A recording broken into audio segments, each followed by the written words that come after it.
The world presses down like an invisible weight that squeezes a chest. The noise never stops. Voices, news, endless demands. In this chaos, it is difficult to find a foothold. But equanimity does not come from outside. It is a quiet island in a storm. Somewhere deep inside, there is a silence that does not scream or run away. It simply is.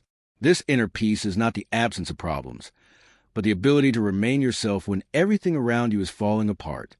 Jung said that true strength is born where you meet the storm without fear. Numbness or blackout is not an escape, but a protective barrier. But if this barrier is too thick, you stop feeling life. And here it is important to find a balance between closeness and openness, between silence and movement. Conclusion: imperturbability begins with the awareness of inner silence, a place where the noise of the world cannot penetrate. In this silence, strength matures. There is a center within each of us, quiet and stable, like a rock in a river. While the water swirls around it, the rock remains immovable. But this immobility is not rigidity. It is flexibility that does not resist, but accepts. Jung called the center the self, the deep essence that is not subject to the winds and waves of the outside world. When we learn to go beyond the noise, there is room to breathe. This space is the source of equanimity. It is in this center that you can see the world as it is, without the coloring of emotions. You do not become indifferent, but you cease to be a puppet of circumstances. Conclusion: true equanimity is an inner center that remains calm despite external storms. The world demands that we be strong, calm, and stable. We put on masks and build armor, so as not to appear weak. But such defenses are only an illusion. Jung warned that masks will break sooner or later. And the thicker the armor, the greater the internal tension. True equanimity is not pretense, but sincerity. It is when you acknowledge your fears, pain, and doubts, but do not allow them to control you. The illusion of control gives rise to a new kind of fear, the fear of losing your mask. This fear prevents you from living fully and maintaining inner peace. Conclusion: true equanimity is impossible behind armor. Its foundation is honesty with yourself and the courage to be vulnerable. The shadow is everything we hide within ourselves: fears, desires, pain, untidy thoughts. Jung called the shadow not an enemy, but part of the whole. When we avoid the shadow, we live with an incomplete picture of ourselves. This is constant tension and internal rupture. Calmness comes with accepting the shadow. This does not mean that we should allow it to control us, but that we should see and understand it, integrate it into our consciousness. Only by facing our shadow head-on can we find true freedom, the freedom to be ourselves in a world that constantly tries to change us. Conclusion: freedom and equanimity are born from accepting your shadow, not from denying it. Acceptance is not passivity. It is an active choice to see yourself as a whole with all your contradictions. Jung taught that this process, individuation, is the only path to true freedom and inner peace. Give up fighting with yourself. Stop wanting to be better or different. Allow yourself to be real with all your complexities and shadows. It is a difficult path, but it is the one that allows you to remain unperturbed where others lose their way. Conclusion: freedom lies in accepting yourself, and imperturbability lies in being at peace with your own integrity. Imperturbability is not withdrawal into oneself or detachment. It is a balance between the inner world and external events. Jung spoke of a dialogue between the conscious and the unconscious, between the personal and the collective. Maintaining calm means not denying the external world, but learning to meet it with an open heart and a clear mind. Balance allows you not to lose yourself among the expectations of others and not to sink into endless turmoil. Conclusion: imperturbability is the art of being at peace with the world while remaining true to yourself. Being unperturbed does not mean hiding from problems. It means facing them head-on without losing your inner peace.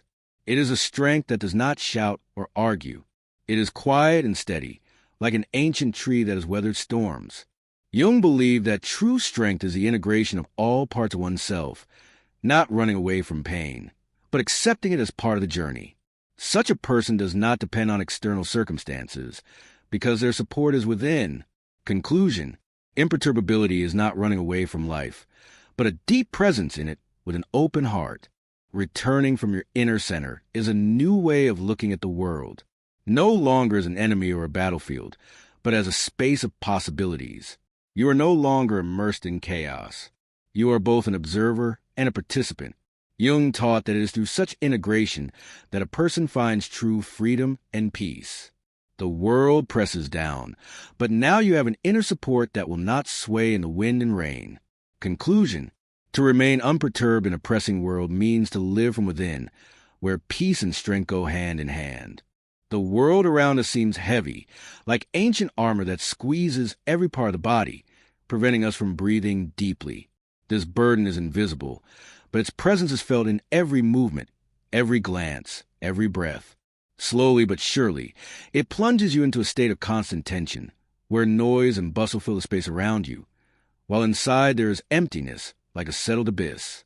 Every day brings new challenges and demands. To be strong, successful, calm, attentive.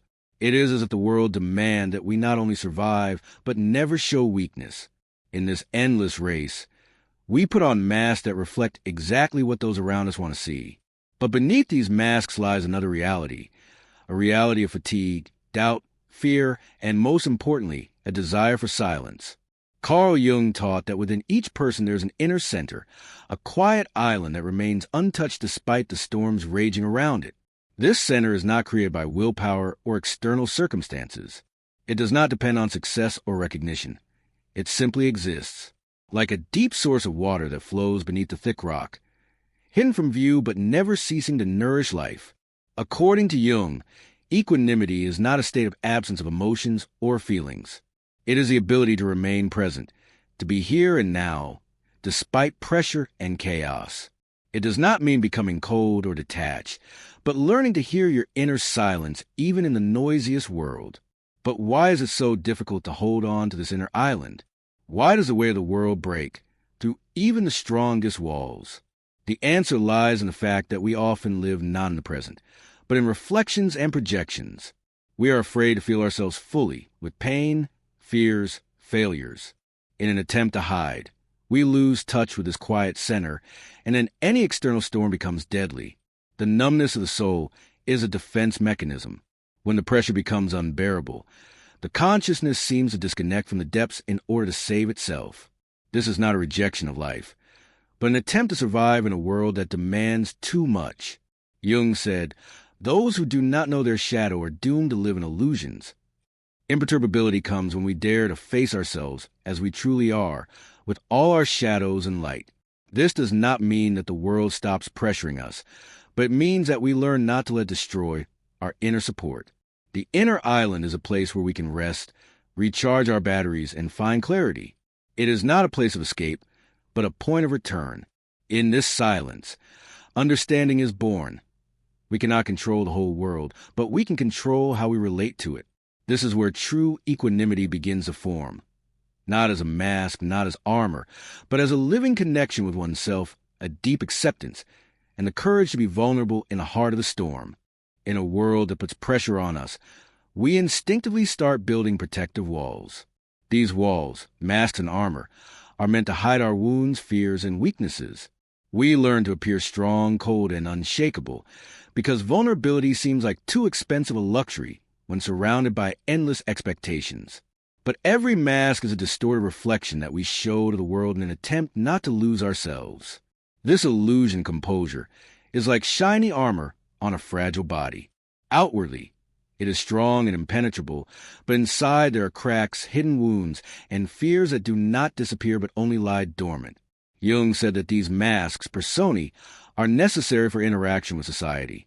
But if we identify ourselves only with masks, we lose our true essence. To live behind armor means to cease being ourselves and lose contact with our inner center. This gap between a mask and a real I creates an internal conflict that increases pressure and leads to a feeling of alienation. The stronger the armor, the harder it becomes to breathe. This internal burden of impassivity is just an attempt not to show one's pain, but at the same time to feel it twice as strongly. Sometimes numbness, coldness, and alienation are not equanimity, but signs of emotional burnout and inner turmoil. We learn to suppress our feelings in order to survive, but the price we pay is the loss of ourselves and our closeness to the world. Jung taught that the path to true equanimity lies not in hiding, but in awareness and integration of all parts of oneself. It is the courage to take off the masks and admit that vulnerability is not weakness, but a strength that opens the way to true freedom. In this sense, true equanimity is honesty with oneself and others. It is the ability to be whole, accepting one's shadows and light, one's fears and joys. When we stop fighting our inner chaos and begin to accept it, it ceases to destroy us. We learn to remain calm not despite everything, but because of a deep connection with ourselves. This connection is our support, our quiet island in a stormy sea. But to reach it, we must put aside our masks and recognize that true strength lies not in appearing, but in being. Conclusion: the illusion of composure, built on masks and armor, does not save us. It hides our true vulnerability. True composure comes from honesty with ourselves and the courage to be vulnerable. Maintaining composure in a world that puts pressure on you is not magic or an innate gift. It is a path that begins with the realization that control over external circumstances is an illusion. The external world is full of change, conflict, and uncertainty, and it is in this constant movement that its true nature lies. According to Jung, inner balance is not a struggle against chaos, but the ability to go with the flow of life while remaining an observer rather than a victim. It is the ability not to give in to pressure, but to gently accept what is happening, like an old tree that bends in the wind but does not break. This image, a tree with deep roots and flexible branches, becomes a symbol of imperturbability. Deep roots are our inner support, our values, our knowledge of ourselves and the world. Flexible branches are the ability to adapt, to change direction without losing ourselves. In order to take root, we need to let go of the illusion of constant control and learn to trust ourselves in life. This does not mean passively accepting everything, but rather understanding that there are things we can change and things that are beyond our control. Inner peace comes from the difference between these two spheres. Awareness of the limits of control frees us from tension and fear. When we accept that not all storms can be stopped, we stop wasting energy on resistance and start directing it toward caring for ourselves. An important part of this journey is working with our own shadow, those parts of ourselves that we usually hide or deny. Encountering the shadow is a courageous step that opens the door to greater integrity and inner peace. Jung emphasized that the shadow is not an enemy, but an ally on the path to freedom. It shows us where we are limited, where our fears and suppressed desires live. Accepting the shadow is recognizing our human wholeness and the beginning of true inner transformation. When we acknowledge our dark sides, they lose their power to destroy us from within. We learn to see them not as a sentence, but as a lesson, an opportunity for growth. Imperturbability in this understanding is not frozen immobility, but a living process, a dance with life, where there is light and shadow, movement and stillness. It is the ability to look chaos in the eye and remain yourself. It is an inner compass that points the way not by external maps, but by the depths of your own soul. Only through this path of awareness and acceptance can you find equanimity that does not leave you in times of trial and does not depend on external circumstances. Conclusion: imperturbability is a living process of inner balance, born from the awareness of the limits of control and the courage to accept one's shadow.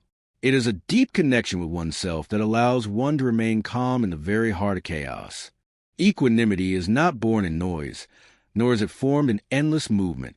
It is the fruit of stillness of consciousness, a state of deep inner concentration, when the mind stops flitting between past and future and becomes present to the here and now. Carl Jung believed that true presence is the key to inner freedom. Presence is not simply being aware of what is happening, but being fully immersed in the moment when illusions of control and fear disappear. In this state, anxiety about what will happen tomorrow and regrets about what happened yesterday go away. The stillness of consciousness is like a deep lake, calm and clear, reflecting the sky without distortion. In this reflection, we see ourselves as we are, without masks or protective layers. This clarity is the foundation of equanimity. In today's world, filled with a constant flow of information, noise, and hurry, it is a real challenge to maintain this stillness. We are used to being busy, worrying, looking for answers externally, forgetting that everything important happens inside. But it is the inner silence that gives us the power to see the world without the distortions of fear and anxiety. It allows us not to react automatically to external pressures, but to choose how to respond while maintaining inner balance. Jung taught that without this silence, it is impossible to see one's own shadows, impossible to understand what is pressing and why. Without presence, we become prisoners of our own reactions and emotions that control us like puppeteers. True equanimity is not the denial of feelings, but the ability to face them with an open mind.